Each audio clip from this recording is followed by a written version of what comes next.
Hey everyone, welcome back. I tried the honey walnut shrimp from Panda Express for the first time, and it's disappointing. You can do better than this. We will make the real version of the walnut shrimp today. It's called hap to ha in Cantonese. First, you need your shrimp peeled and deveined. It's also important to dry your shrimp because excess water is going to make your crust soggy. Then 1/4 teaspoon of salt.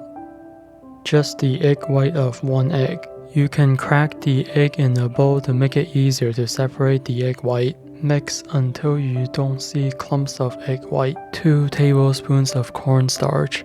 1 tablespoon of flour. You should get a consistency of a thick paste. Add half a tablespoon of water if it's too difficult to mix.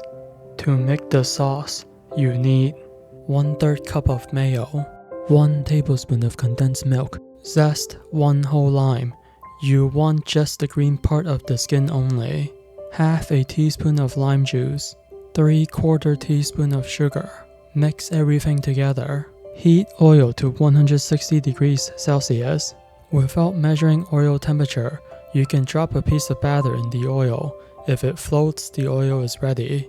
Fry for 1.5 minutes. Do this in a few separate batches.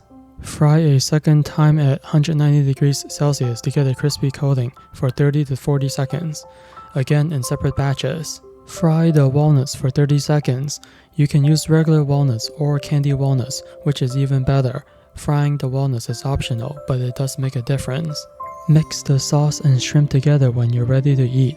That way you can keep the shrimp from going soggy, in case you waited too long.